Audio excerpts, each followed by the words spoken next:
Hi and welcome to our Clay Kits candle holder tutorial.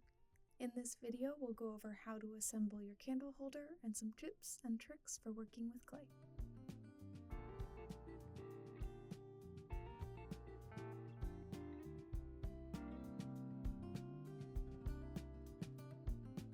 In your clay kit, you're first going to find your template and instructions, a pound of mid-fire white clay, a pottery sponge, a skewer, a popsicle stick, your 3 colored slips for decorating your piece, and a contact sheet so we can get it back to you.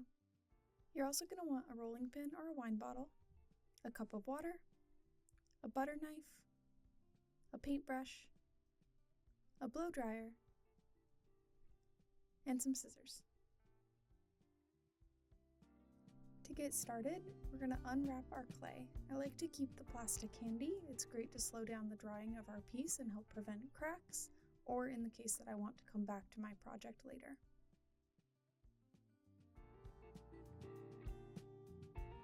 Using my rolling pin or my wine bottle, I'm going to start to roll out my clay.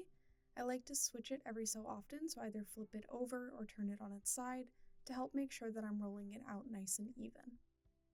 I'm aiming for about 1/4 of an inch thick.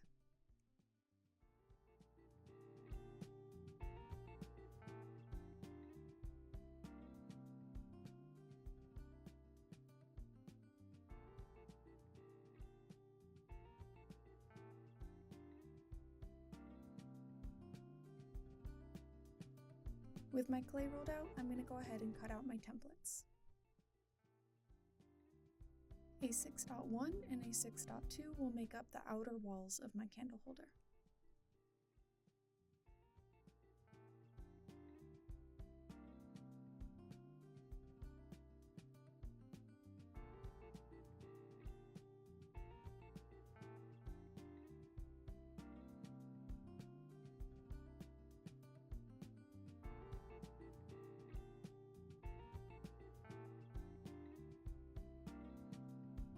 A7 will form the inner wall of my candle holder, which holds the candle in place.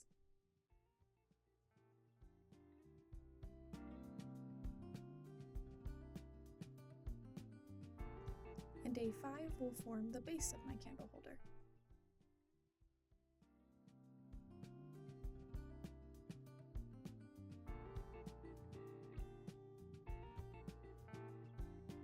With my pieces all cut out, I can go ahead and place them onto my slab of clay. It's okay if they don't all fit all at once. You can cut out the first couple, and then you can squish that clay up, roll it back out, and cut out the rest.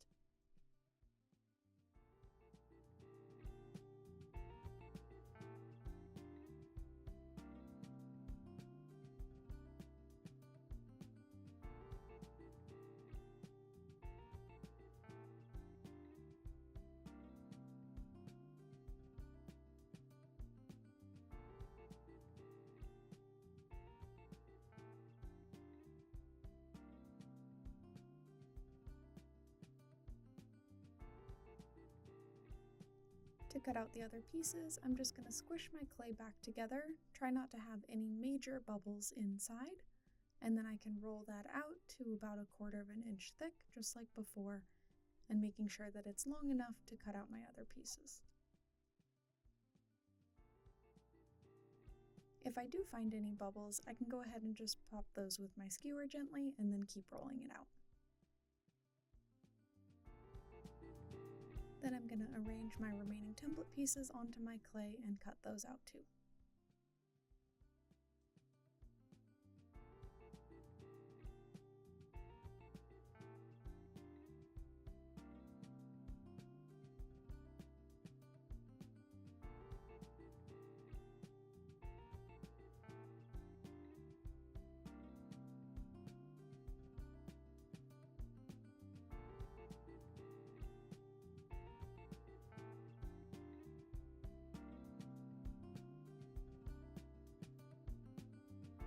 With my pieces all cut out, I can start assembling my candle holder.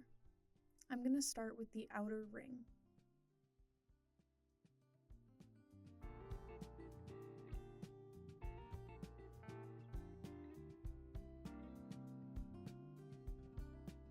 Starting with the short sides of my outer ring, I'm going to use the scratch and attach method to join my clay together.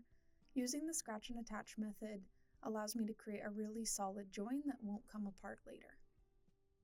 First, I need to scratch up both sides of my join using my skewer included in my kit, and then I can add a little bit of water, which will serve as clay glue, before pressing those pieces together firmly and wiggling them until they are firmly attached.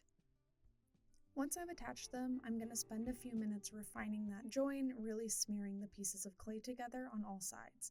It's important to take your time with these pieces to make sure that they're firmly attached and again won't come apart later. If I feel like my join needs any reinforcement, I can use a little bit of my spare clay. When I feel good about my first join, I can move on to the other side to complete the outer ring of my candle holder.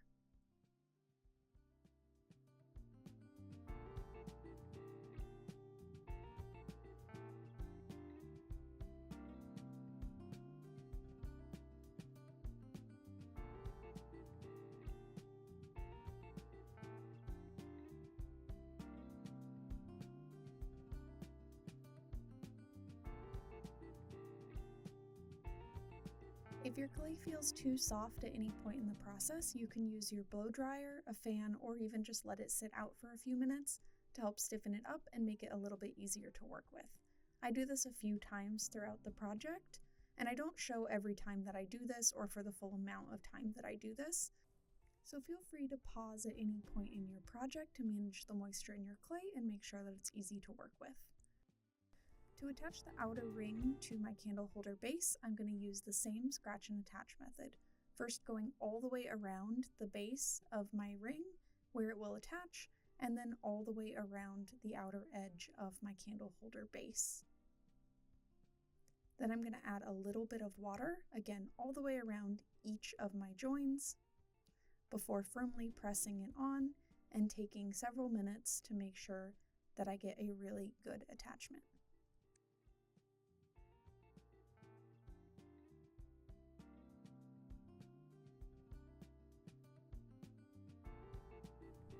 I like to use my fingers, the sponge, and any of my other tools that are useful to help ensure that my joins are really good, and I'll often switch between tools as I do this process.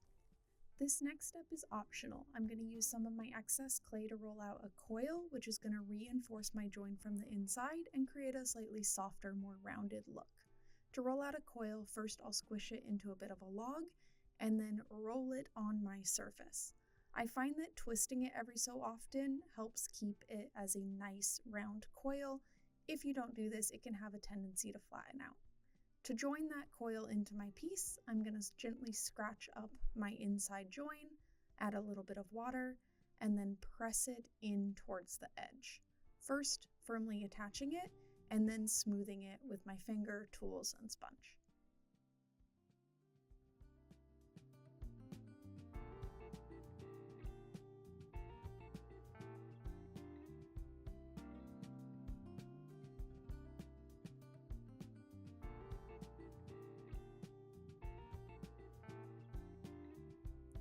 Throughout this process, make sure to flip your piece over and make sure that the join from the outside is really well attached as well.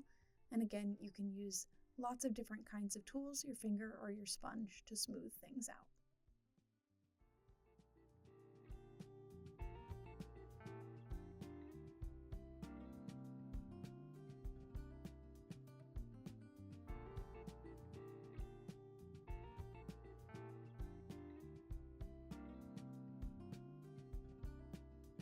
With the base of my candle holder assembled, I can go ahead and assemble the inner ring. This is what is going to hold my taper candle upright, and I'm going to use the same methods to attach it. First, scratching and attaching the short ends together to form a ring, and then I'll go ahead and attach that to the middle of my candle holder. Once again, take your time with all these joins. That's what's going to make sure that you have a nice, strong piece and that it looks nice and polished when you're done. The time you spend joining and smoothing is going to contribute a lot to the finished look of your piece, so don't be afraid to take some time. If your piece is getting too dry or cracking at any point, a damp sponge will help to soften that and compress it back together. And again, if your piece is too soft, you can always use the blow dryer or just let it sit out for a few minutes to stiffen back up. Working with clay is managing moisture, so don't be afraid to go back and forth so that it's optimal to work with as you go. With my inner ring created, I'm going to use the scratch and attach method to attach it to my candle holder base.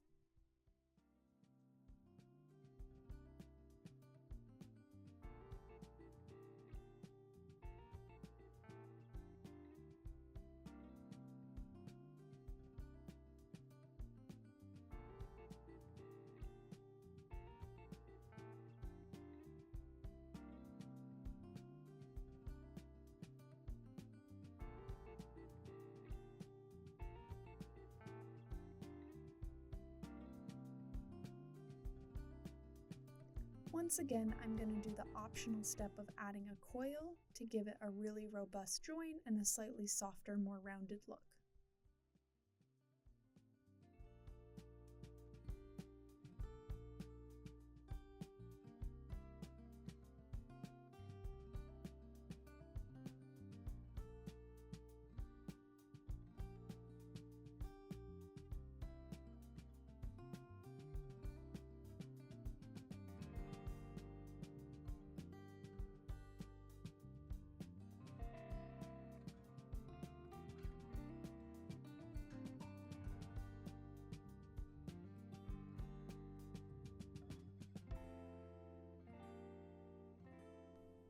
With my candle holder fully assembled and before I start decorating, I'm going to spend a few minutes smoothing that piece out. A damp sponge is great for this.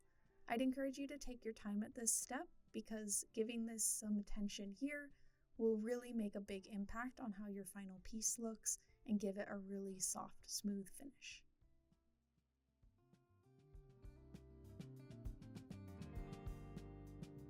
The last step is to use your decorating slips to decorate your piece. I really encourage you to get creative, have some fun with it, and experiment. I ended up going with a bit of a moo pattern here. I wasn't sure what I was going to do when I started, but it just became a little cow print and I really loved how it turned out. Here are some tips for working with your decorating slips. First, they will mix like paint, so you can actually create a pink, for example, by mixing your white and your red, or I could have created gray by mixing my black and my white. 2 to 3 coats of your slip will give a nice opaque look.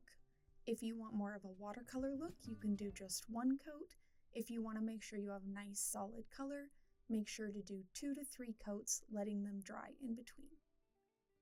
Finally, the raw clay will fire to a creamy off-white, so if you're looking for a bright white look, go ahead and put down a couple coats of your white slip. Make sure to have fun with it and make it your own.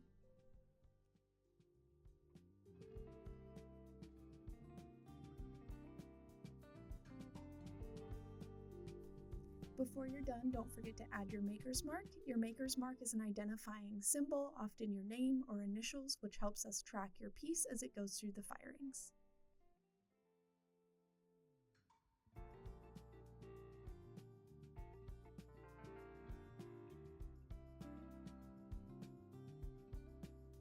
And last but not least, don't forget to fill out your contact sheet. This gives us the information we need so that once we've fired and glazed your piece, we know how to get it back to you. Hope you had a great time making your candle holder. We can't wait to see what you made. As always, thanks for being here and happy potting.